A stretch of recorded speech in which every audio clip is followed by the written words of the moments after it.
हां एड़ा तुला मत आराम के सिर्फ मम्मी जान चवन था असा गहन जे बराबर रही। इन में को भी शक ना है जीजा।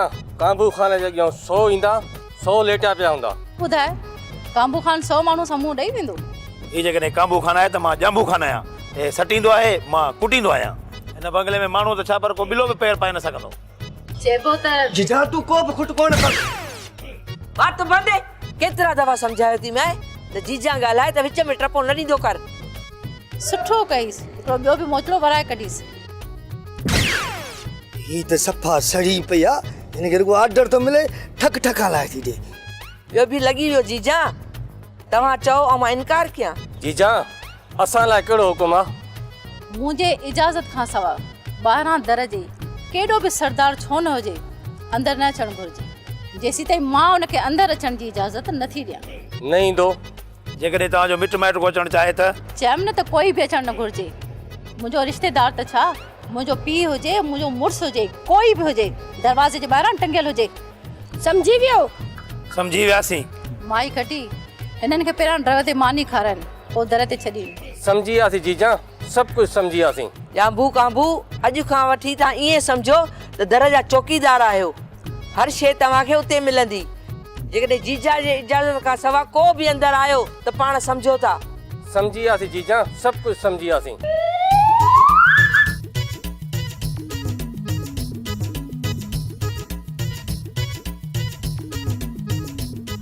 अरे गाल बुधो अंदर बाबा बंगले में रोप सां दाखिल थियणो आहे। हाँ ये थोड़ी भी सुस्ती कई न त माई असांजे मथो रोप करे वेंदी। ॾिस बाबा ॾिसो हीअं दाबो क्या भला हो हीअं अञा ॾिस हेॾो हीअं अञा बि न त चए त हो हीअं न बाबा ईअं त माई गुज़ारे वेंदी। ए ॿी बांध मथे कर। हा हे बि खोलियां थो हा वठ। हा ईअं पुट ईअं जे तो दाबा ॾेखारिया न मां सम्झा थो माई दाहूं करे भॼी वेंदी। हाणे ॾे हाल वाल हिन दाबे सां अंदरि हलूं। मता न मञे बाबा मता न मञे मूं में अहिड़ो दाबो अथई। हाणे ॾिस त मां कहिड़े दाबे सां ईअं अंदरि दाख़िल थो थियां। हल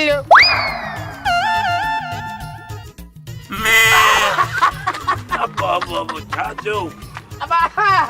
दर ई बंद आहे छा खुलियल आहे न वॾो गोरो आहे गोरो हथनि सां खोलियूं था। हल हल खोले था हलूं। कीअं ठाराए वई? बंदूक लॻे हिन बाबा खे मिल्कत जो देगड़ो कढी असांखे वैल में विझी छॾे। मां त तव्हांखे माला माल करे छॾियो वरी तूं वरी मूंखे थो पिटी। ओ बा अदो शरल सही तो चए न या मिल्कियत असांखे मिले न वरी एतिरा बुछड़ा ई थियूं इन मिल्कियत जे लाइक़ु ई कोन आसीं असां। तव्हांखे बुछड़ो मिल्कियत न पर तव्हांजे अफ़ालनि बुछड़ो कयो आहे। कहिड़ा असांजा अफ़ाल पुछड़ा आहिनि? सुञाई में इहा मिल्कियत ॾिसी छिता थियाऊं कुतनि वांगुरु पाण में विढ़ी ऐं बुछड़ा थियाऊं अची। लाचार त कोन अथव पाण में विढ़ण जो। अरे मिल्कियत एतिरी ई जेकॾहिं न सॼी ज़िंदगी वेही खपायो आहे त बि कोन खोटे हा। अजायो कुतनि वांगुरु विढ़ी नाड़ थिया आहियो। चाचा असां त खणी माठ कई पर हाणे मिर्ज़ादी केरु सम्झाए। माई पहिरियों त तूं बि वठु करणु कोन पई ॾी पर हाणे जॾहिं तूं पहुची नथी सघी त चवीं थी त मूं माठ कई। ॻाल्हाइण में बाबा कंहिंखे वारो कोन ॾींदो इहा ॼाड़ी ईअं पई हलंदी। ओदा तूं बाबा खे छॾ इहो ॿुधा त हाणे ॻोठ वारनि जी मुसीबत मूं जान कीअं छॾायो। इन जे लाइ बि का वाट सोचां थो। ॿियो कुझु सोचो न सोचो पर एतिरो ज़रूर सोचजो त खाधे लाइ कुझु सामान वठी अचो न त सुबुह जो सभई बुख ते हूंदासीं। भाॼाई अधे जो दिमाग़ घणो कमु कंदो आहे हे कुझु न कुझु सोचींदो। ॿुध मलूका अंदरि कमरे में चादर पई थी चादर त खणी आ। छा तूं चादर पाए ॿाहिरि निकिरंदे?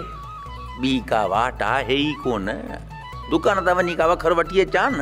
ॻोठ वारा एतिरा बेवकूफ़ कोन्हनि के त घर में का माई जॾहिं दाख़िल ई कोन थी आहे त इहा ॿाहिरि कीअं आई। बाबा तो जेतिरो अकुलु आहे इहा ख़बर पवे थी त ॻोठ वारनि खे कीअं बेवकूफ़ बणाइजे। अदा हाणे कीअं बि करे कुझु न कुझु घर जे लाइ वखर वठी अच। सुबुह खां वठी बुख ते आहियूं कुझु न आहे खाधो आंडा था सुकनि। वखर वठी अचिजांइ पर उन सां गॾु माचिस ज़रूरु आणजांइ। घर में हिकिड़ी तीली ॿारण लाइ बि कोन्हे का। ॻोठ वारनि हेॾी सॼी असांजी कॾहिं बाहि ॿारी आहे अञा तूं बि हिते घर में बाहि ॿारींदे। हाणे वञ वञ चादर खणी आ त मां वेड़े वञा।